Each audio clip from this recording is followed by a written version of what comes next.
नमस्ते बच्चों, DBSK inter college के यूट्यूब चैनल पर समाजशास्त्र विषय के कक्षा 12 समाजशास्त्र विषय के सुनने वाले सभी छात्रों का स्वागत है।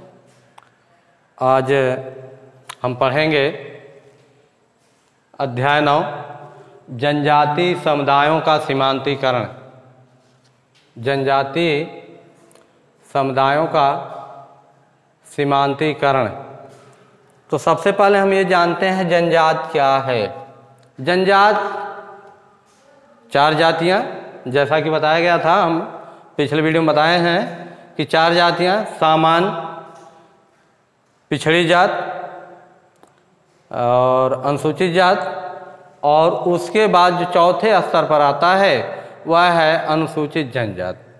जनजात 2000 की जनगणना के अनुसार भारत की जनसंख्या में जनजातियों की संख्या 10.42 करोड़। 2011 की जनगणना के अनुसार इनकी संख्या कितनी है? 10.42 करोड़। ये जो है जनजातियों की जो है संख्या है। और जनजात क्या है? साधारणतः जनजात का अर्थ एक ऐसे मानव समूह से समझ लिया जाता है जिसकी संस्कृति और रीति रिवाज आदिम विशेषताओं से युक्त हो। आदिम प्राचीन काल की विशेषताएं, घिसी पिटी पुरानी परंपराओं पर आधारित विशेषताएं जो है, यह जो है समझा जाता है कि यह जनजातियों की जो है परंपराएं हैं। इस मानव समूह को अक्सर आदिम अथवा वन्य जात के नाम से भी जाना जाता है। वास्तव में जनजात समुदाय का रूप उतना सभ्य आदिम नहीं होता जितना हम समझते हैं। कहने का मतलब यह है कि आज मानव समाज जितना इनको समझता है कि यह असभ्य हैं, अशिक्षित हैं और इनका विकास नहीं हुआ है, हालांकि उतना नहीं है। ये भी समाज की मुख्य धारा से धीरे धीरे जुड़ रहे हैं, ये भी शिक्षा की तरफ बढ़ रहे हैं, इनका भी सामाजिक स्तर ऊपर हो रहा है और यह भी जीविकोपार्जन हेतु कठिन परिश्रम कर रहे हैं। D.N. मजूमदार ने लिखा, D.N. Majumdar, D.N. Majumdar, D.N. Majumdar, इन्होंने एक परिभाषा दी जनजात की। इन्होंने परिभाषा दी कि जनजात परिवारों का एक ऐसा समूह है जिसका एक सामान्य नाम होता है, जिसका एक सामान्य नाम होता है और जिसके सदस्य एक निश्चित क्षेत्र में निवास करते हैं, एक सामान्य भाषा बोलते हैं तथा विवाह और व्यवसाय के विषय में कुछ विशेष नियमों का पालन करते हैं। कहने का मतलब यह है कि ये जो जनजातियां हैं, कही सुनी बातों अथवा कल्पना के आधार पर हम स्पष्ट कर देते हैं कि सच यह है कि जनजाति समुदाय अक्सर सभ्य समाजों की चमक दमक से दूर किसी पहाड़ी, पठारी, जंगली या निर्जन क्षेत्रों में निवास करते हैं। कहने का मतलब यह है कि ये जो जनजातीय समुदाय पाया जाता है, यह भारत में तो है लेकिन कुछ ही क्षेत्रों में, सभी जगह ये संभव नहीं है। या ये तो पठारी क्षेत्रों में है, रेगिस्तानी क्षेत्रों में है, या मरुस्थलीय क्षेत्रों में है, पहाड़ी क्षेत्रों में है, या दलदली क्षेत्रों में निवास करते हैं। और ये जो है इनका विकास, या यूं कह लें इनका रीति रिवाज, पहनावा, परंपरा, यह अन्य जातियों की अपेक्षा अलग है। इनके सदस्य एक विशेष संस्कृति, भाषा, धर्म अथवा व्यवसाय, या यूं कह लें अर्थव्यवस्था भी है इसमें से संबंधित है, तथा सामाजिक एवं राजनीतिक आधार पर एक आत्मनिर्भर जीवन व्यतीत करते हैं।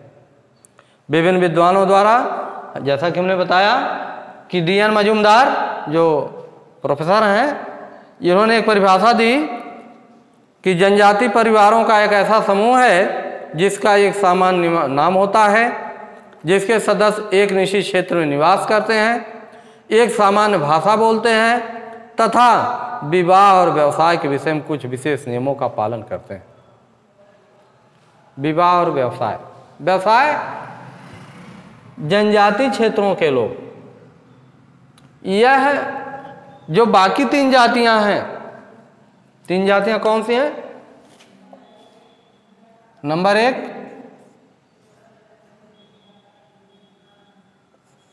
सामान्य जाति,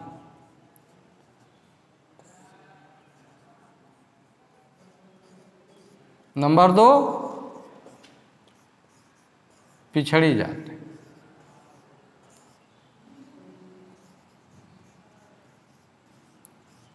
नंबर 3 अनुसूचित जाति,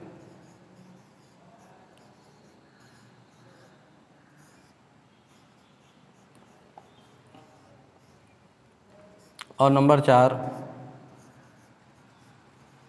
अनुसूचित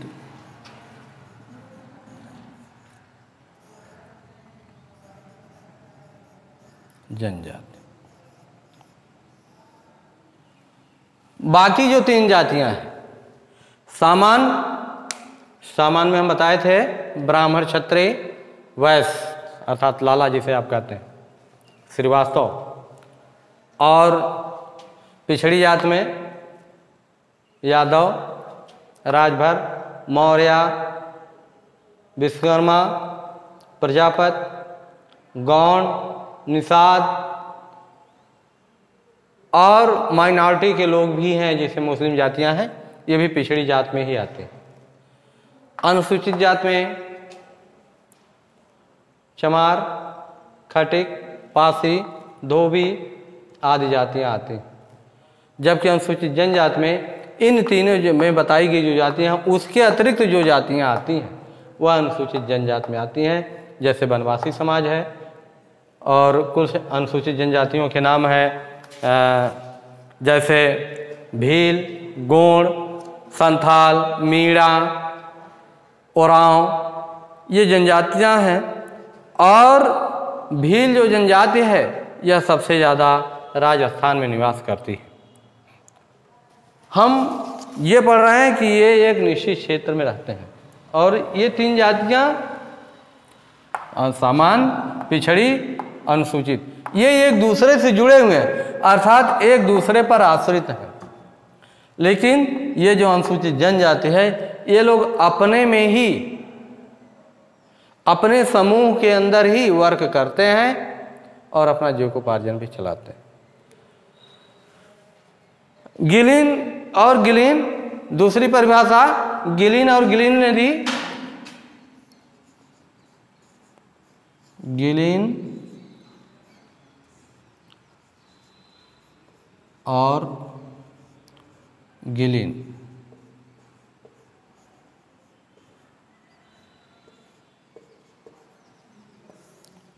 दूसरी परिभाषा इन्होंने दी। इन्होंने कहा कि जनजात उन विभिन्न समूहों से बनने वाला एक बड़ा समुदाय है जो एक सामान्य क्षेत्र में निवास करता है, एक सामान्य भाषा बोलता है तथा जिसकी एक सामान्य संस्कृति होती है। इस प्रकार हम ये कह सकते हैं कि ये जो जनजाति समूह है अंतर्विवाही है, अर्थात अपने समूह के अंदर ही इनके विवाह की रस्में पूरी की जाती हैं। क्षेत्रीय समूह है, अंतर्विवाही और क्षेत्रीय समूह है जिसके सदस्य भूभाग, भाषा, संस्कृत, धार्मिक विश्वासों और व्यवसाय की समानता के कारण अपनी अलग पहचान बनाए हुए हैं। इनकी पहचान भी अलग है, इनकी भाषाएं अलग हैं, इनकी संस्कृत अलग है, इनकी भाषा भी अलग है, और ये जैसा कि हमने पहले बताया कि ये कहाँ रहते हैं, पहाड़ी क्षेत्रों में। कहाँ रहते हैं, रेगिस्तानी क्षेत्रों में। कहाँ रहते हैं, मरुस्थलीय क्षेत्रों में।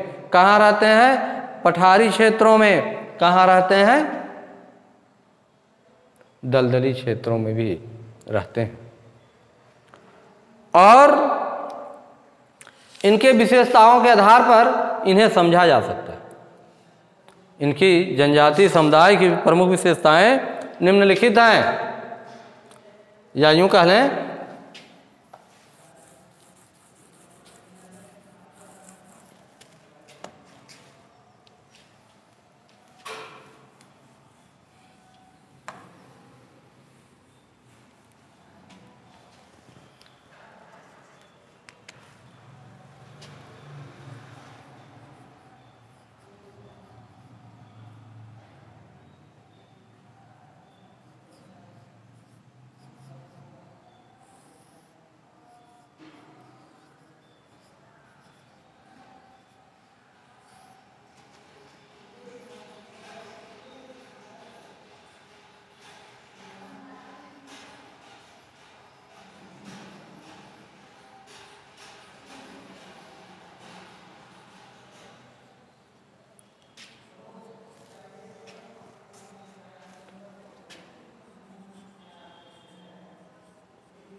जनजातीय समुदाय की विशेषताएं।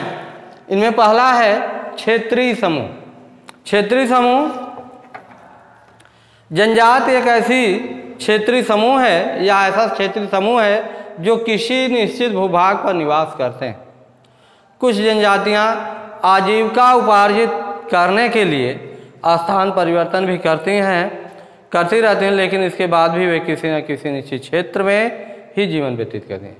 आजीविका, जीविकोपार्जन हेतु यो क्या करते हैं, पहाड़ी क्षेत्रों में जाके बस गए और जंगलों झाड़ियों को साफ करके वहाँ खेती का कार्य करते हैं।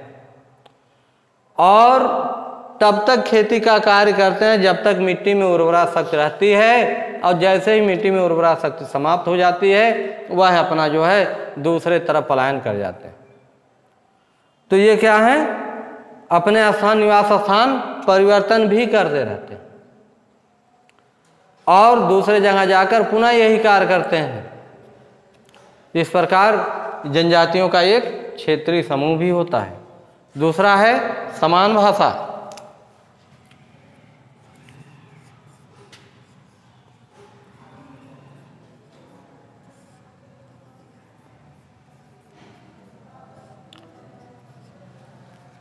समान भाषा, एक जनजाति के सभी सदस्य समान भाषा बोलते हैं।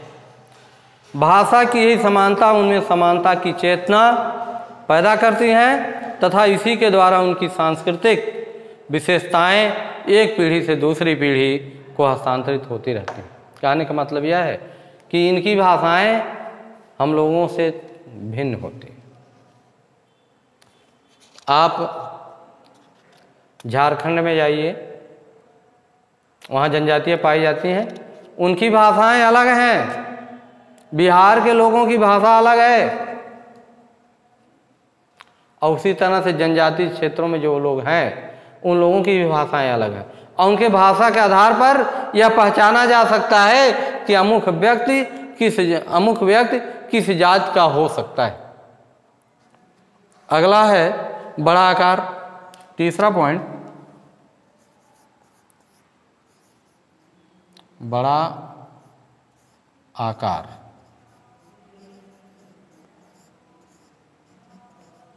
बड़ा आकार, जनजाति एक बड़े आकार का मानव समूह है। एक जनजाति के सदस्यों की संख्या लाखों में होती है। जैसा कि हम बताए कि 2000 की जनगणना के अनुसार जनजातियों का समूह या जनजातियों की जनसंख्या जो है 10.42 करोड़ है। और इनमें जो भील जनजाति है वह सबसे अधिक जनसंख्या, भील जनजाति की सबसे अधिक जनसंख्या जो है राजस्थान में निवास करती है। 125 करोड़ संथाल जनजाति है, 70.73 करोड़ या लाख मीणा की है, 46.10 लाख ओरांव की है। ये विभिन्न जातियों की जनसंख्या है और ये इनका बड़ा आकार भी है। अगला है अंतर्विवाही समूह। चौथा पॉइंट,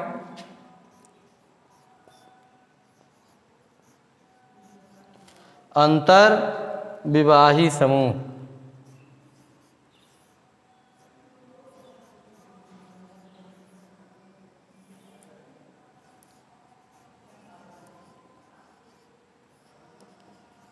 अंतर्विवाही समूह प्रत्येक जनजाति के सदस्यों में को केवल अपनी जनजाति के अंदर ही विवाह संबंध स्थापित करना अनिवार्य होता है। कहने का मतलब यह है, ये जो जनजातियां हैं यह अपने समूह में ही वैवाहिक संबंध स्थापित करते हैं और इसी अपनी ही जनजाति में वैवाहिक संबंध स्थापित करने के कारण इनका जो है बाहरी समूहों से जो पृथकता अलगाव बनी रहती है।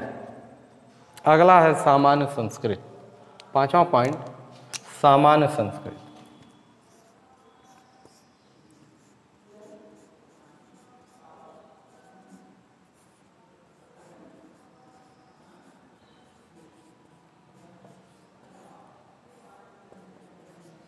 सामान्य संस्कृति, प्रत्येक जनजाति की अपनी एक अलग संस्कृति होती है तथा इसी के आधार पर जनजातियों में विवाह, परिवार, नातेदारी, उत्तराधिकार तथा धार्मिक विश्वास से संबंधित एक विशेष व्यवस्था पाई जाती है। कहने का मतलब यह है कि इनकी जो संस्कृति अलग है वह उसी के अनुसार विवाह करते हैं, उसी के अनुसार परिवार चलाते हैं, उसी के अनुसार जो है नातेदारी को निभाते हैं और उसी के अनुसार उत्तराधिकारों का पालन करते हैं, उत्तराधिकारी चुनते हैं और धार्मिक विश्वासों से संबंधित कार्यों को भी उसी संस्कृति के आधार पर करते हैं।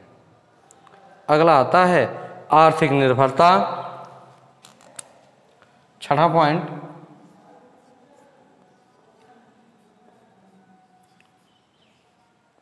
आर्थिक निर्भरता।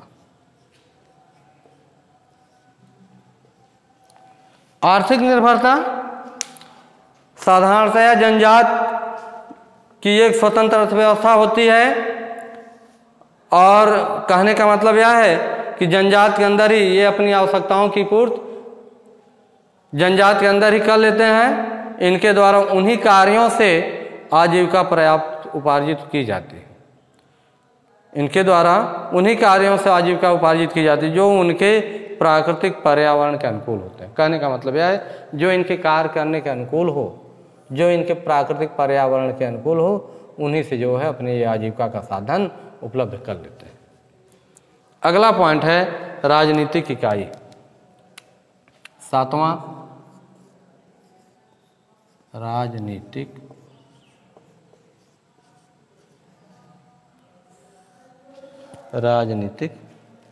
इकाई।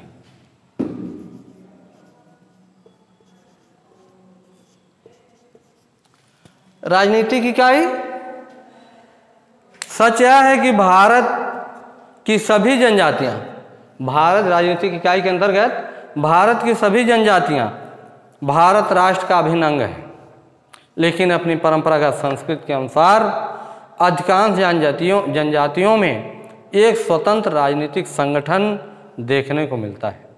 कहने का मतलब यह है कि प्रत्येक जनजाति में मुखिया तथा वृद्ध लोगों की पंचायत द्वारा सदस्यों के व्यवहारों पर जनजाति कानूनों के अनुसार नियंत्रण रखा जाता है तथा उन्हीं के अनुसार सदस्यों को दंड भी दिया जाता है।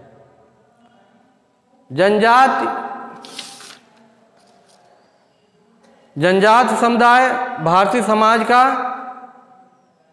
एक अभिन्न अंग है। इसके अंतर्गत राजनीतिक इकाई में ये जो भारतीय समाज का एक क्या है, अभिन्न अंग है और जनजाति का यूं कह लें कि उनका पूर्ण विकास या आर्थिक विकास पूर्ण रूप से नहीं हुआ है। ये आज भी शैक्षणिक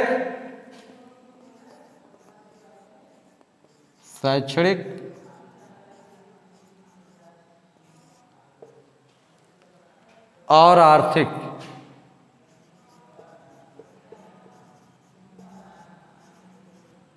तथा सामाजिक